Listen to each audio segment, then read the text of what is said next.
Halo semua, salam sejahtera Malaysia. Selamat datang ke channel Fels Lifestyle. Hari ini ada satu isu tergempar yang paling tergempar luar biasa.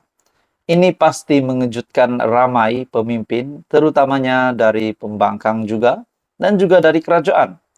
Di mana ini adalah satu tangkapan yang amat besar, dan bagi saya ini satu tangkapan yang pasti mengecewakan ramai, mengecewakan pemimpin-pemimpin di dalam kerajaan dan juga di negara kita.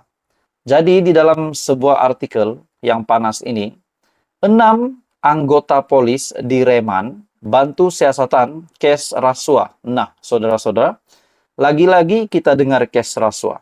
Hari ini pula kita mendengar mereka lah yang diberikan kepercayaan, mereka lah yang diberikan tanggung jawab. Namun mereka juga yang memecahkan tanggung jawab itu sehingga mereka direman untuk membantu siasatan kes rasuah.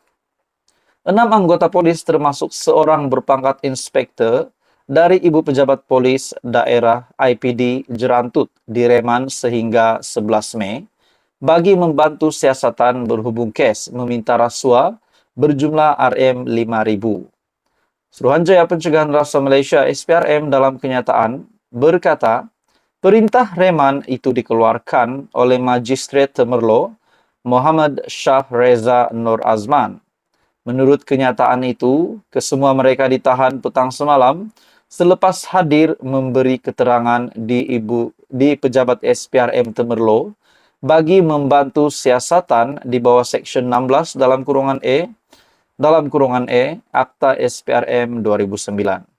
Mereka didakwa melakukan perbuatan itu Rabu lepas apabila dikatakan meminta suapan daripada seorang lelaki bagi menyelesaikan kes serbuan serta penemuan air ketum di rumah lelaki berkenaan. Selain inspektur yang berumur 36 tahun, lain-lain anggota polis yang ditahan adalah mereka yang berpangkat Lance Corporal, dan Sergeant Major yang berumur antara 28 dan 46 tahun. Semuanya bertugas di bahagian narkotik IPD berkenaan. Bagi saya ini satu tangkapan yang pasti mengecewakan ramai dan mengejutkan seluruh pemimpin juga. Di mana dengan sah dari artikel ini, 6 anggota polis direman. Bantu siasatan kes rasuah RM5.000. Walaupun jumlah itu hanya RM5.000, tapi bagi saya rasuah tetap rasuah. Jadi bagi saya ini satu lagi kemenangan kepada Perdana Menteri, disebabkan beliau kita dapat lihat mempunyai satu objektif untuk membantras rasuah di Malaysia. Pada akhirnya setelah beliau menjadi Perdana Menteri, Datuk Seri Anwar Ibrahim, akhirnya kita dapat lihat SPRM semakin aktif, semakin agresif membuat tangkapan dan sebagainya. Jadi saudara-saudara, apa komen Anda? Teruskan bersama di dalam channel ini untuk info yang lain. Jangan lupa tekan butang like, share, dan subscribe. Halo semua, salam sejahtera Malaysia. Saudara-saudara, tuan-tuan, dan bapak semua, akhirnya terbukti Perdana Menteri Malaysia, Datuk Seri Anwar Ibrahim, adalah seorang lelaki yang paling sejati di Malaysia buat masa ini. Satu kejutan besar kepada blok pembangkang dan khususnya kepada Perikatan Nasional, di mana ada cakap-cakap mereka telah mempunyai kerusi yang cukup untuk menumbangkan kerajaan hari ini. Pada akhirnya, dalam satu artikel dari Syahbudin.com, menurut Syahbudin.com, Anwar terbukti seorang gentleman sejati. Sudah menang usul percaya sebelum ini, tapi masih sedia diuji lagi. Kalau ikut logiknya, sebarang cubaan untuk menjatuhkan kerajaan tidak harus dilayan lagi sekarang ini. Ini kerana, pertama, Anwar Ibrahim yang memimpin kerajaan perpaduan, sebagaimana dititahkan oleh Yang di-Pertuan Agong, telah mempunyai sokongan majoriti yang cukup kukuh, yaitu 148 daripada 222 ahli parlimen. Dengan jumlah sokongan 148 ahli parlimen itu, bererti kerajaan perpaduan ini memiliki majoriti 2/3 sokongan di parlimen. Nah, menurut penelitian saya sendiri, tidak logiklah kalau tiba-tiba ada gerakan ataupun tiba-tiba ada ahli parlimen yang mencukupkan pembangkang hari ini. Sedangkan setelah Datuk Seri Anwar Ibrahim mengangkat sumpah, beliau mengadakan usul undi percaya dan pada akhirnya dalam menurut Syahbudin.com dilihat parti pemimpin dari pembangkang dilihat takut untuk membantah usul percaya itu. Nah, di dalam artikel ini, apalagi yang bising-bising mahu menjatuhkan kerajaan itu hanyalah pihak di luar kerajaan, termasuk kelompok yang kalah teruk sehingga hilang deposit pada PRU 15. Tetapi malangnya tidak terdengar sama sekali ada ahli parlimen penyokong kerajaan yang mahu menarik sokongan atau tidak puas hati terhadap kepimpinan Anwar. Jika demikian, bagaimana blok pembangkang PN mempunyai 74 ahli parlimen mampu menambah bilangan sokongan mereka kepada sekurang-kurangnya 112.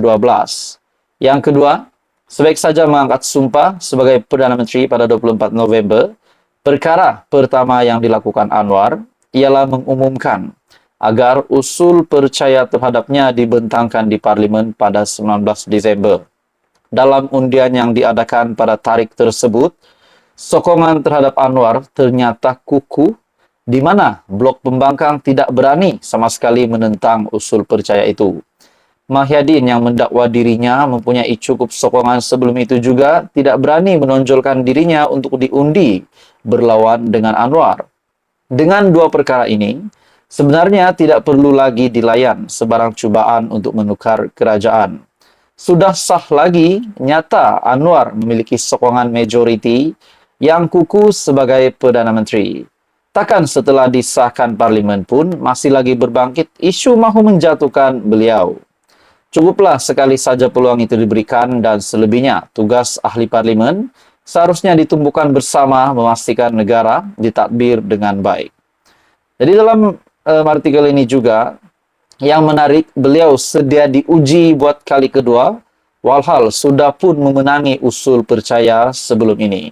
Jadi saudara-saudara, tuan-tuan dan bapak semua, bagi saya ini pasti satu lagi kejutan besar kepada Perikatan Nasional.